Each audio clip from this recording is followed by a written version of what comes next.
I'm doing my first trip now with the new company. Had a load to take out to Calgary, and then in Calgary got switched right away.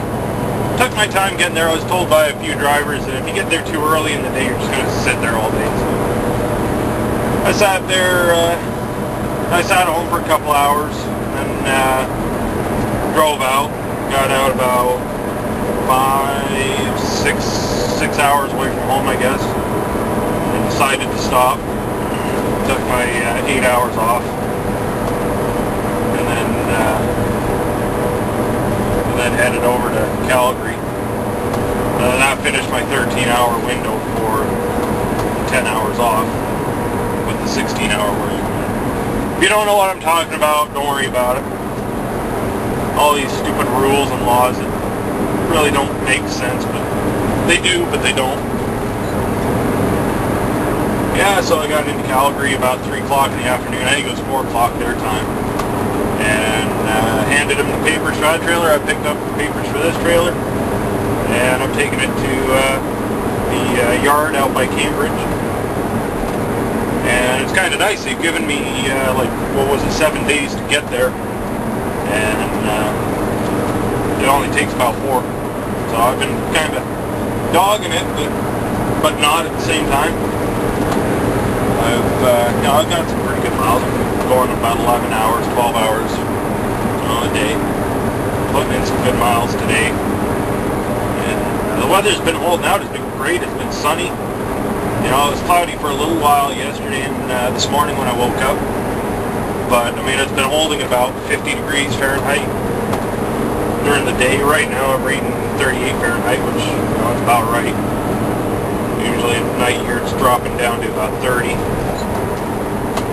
But, yeah, going out there, oh, it's nice being in a Peterbilt again, let me tell you. Even though it's an automatic, but it's kind of nice. This time of year I don't mind it too much because, you know, you're not pulling any hills full of ice and snow, so, you know, or trying to go down them.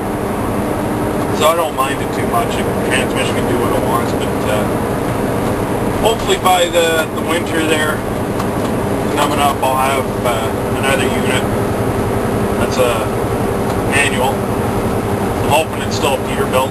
Doubt it's going to be a 379. As long as it's a Peterbilt, I don't care. This one, I mean, the only reason I'll give this one up is if they can give me a manual. You know, other than that, I mean, for 607,000 kilometers on it, I mean, it's in really good condition. The upholstery inside isn't torn up, or the dash isn't all chewed up. You know, the gauges still all work. The fuel gauge kind of does one of these things, you know, but it's reading pretty accurate right now, ish, kind of, sort of. But and then the outside, I mean, there's a couple of scrapes, you know, scrapes here and there, right? But they're not. They're kind of just surface abrasions, they're not, you know. And the freaking wheels are shiny like any of them, so it's really not too bad of a unit. Just the fact that it's an automatic, and I don't like automatics. So, but just in Ontario now, going along the banks of the Lake Superior, and got another 5 or 6 hours, I guess, before I'll pull in for the night. Yeah.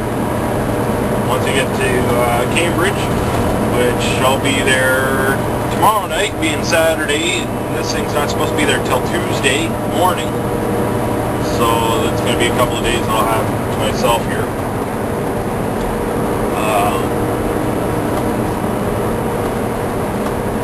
I'll just kind of sit around.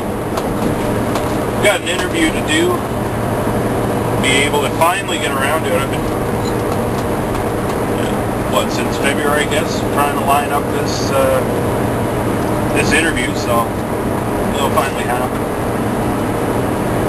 We got a couple of days worth of orientation, so I'll be pretty close to a week, so I'm hoping at some point to be able to take, you know, a couple hours or whatever and take care of that interview. And then from there, I don't know where I go yet. I'll hopefully get something like I did the last time I worked with these guys. got to run down to Ohio, and from Ohio back to BC, and kind of go from there. It'll be nice heading through the U.S. again. Hopefully I'll meet up with some of my buddies here along the road somewhere out in God's country. So, other than that, nothing new really going on. This load's pretty light, you know. Feel kind of redundant. I know how Airborne Rooster feels, having the videos say basically the same thing as the podcast. I've been doing a lot of that right now. In fact, material I've got, I'm sure I've got at least two episodes of my podcast, which if nobody knows about, because I really don't ever promote my podcast on my videos. Go over to TalkShoe. It's Talkshoe, .com, and type in the 18th gear, and there's a talk ID number. I can't remember what it is. 55724. I want to say. Whatever. I'll have it over here. I'll even have the link there for you. It makes it that much easier. But I've got my podcast there. It doesn't do too bad so far for not really having much publicity on it.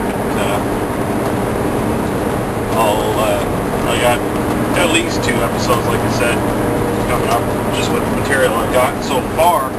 That's just 2 or 3 days heading out. So now the problem is I don't have a high-speed internet connection. I'm gonna have to post a lot of stuff. Guess I'm gonna have to really try to figure out where I'm gonna get that laptop from. Especially if I'm gonna pull miles like I think I'm gonna be pulling with this company, which is the miles I've wanted for 4 years. All I've been asking everybody is just give me a truck and the keys to it and a load and let me drive. I don't need a babysitter, and I don't need to keep checking in every 5 hours like the last company I worked with that wanted me to call in like 3 times a day, which I never did because I'm a grown up. I'm not getting babysat, so, you know. But I have a funny feeling I'm going to be happy at this company. Like, you know, not like I said before, and, you know, 2 months later I'm complaining about it. I don't see that happening here, so kind of rolling with that. I've wanted to work with these guys for the past, however long it was, 2-3 years. It's been since I've worked with them. Unfortunately, I left them a little abruptly. Like I did 1 trip, and then I was gone. So, needless to say, like I never thought I'd be able. That's why I never gave them a call. I never thought they'd say, "Yeah, come back and work with us." You know, the truck was sitting there at their yard, but I had the key, and they couldn't move it because I had the key. And it was sitting there for a few days before they were able to get a hold of me. I had some issues going on at the time.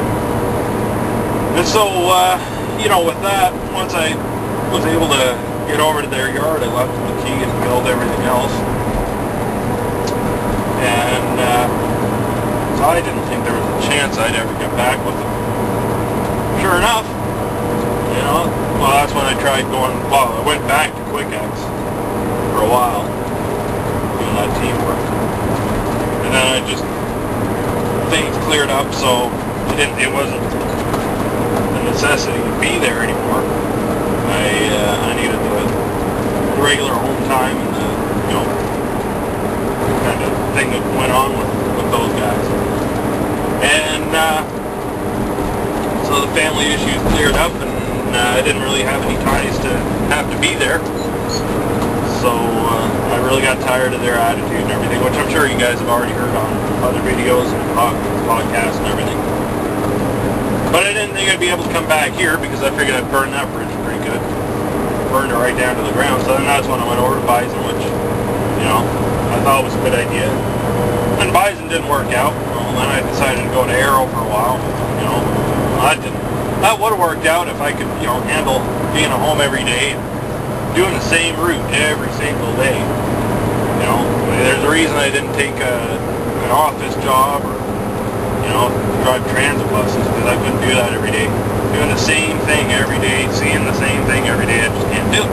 So, other than that, Arrow was a great company. I mean, there's no problems with it at all, which is unusual for me to say. But, so then that's when I went from, you know, this company to that company. In a short period of time. I mean, there's not too many companies that I went with, but it was all within a year, which is pretty bad. Makes my resume look pretty bad, at least. So I finally said, you know what? They're either going to say yes or they're going to say no. So I went with it. Sure enough, they said, yeah, sure, come on back. So I'm really happy about that. And, you know, I promised them that I wouldn't leave that way again. I have with a couple of companies, but the companies knew it was coming because I was getting tired of them. But even if I get tired of these guys, for the respect, you know, them taking me back, I'll give them some warning. You know, Trinity got a little bit of warning, but then again, I just kind of went in there finally one day and said, all right, well, today's the last day. So, you know, what can you do? Add your own music here, because I still don't have any yet. Okay.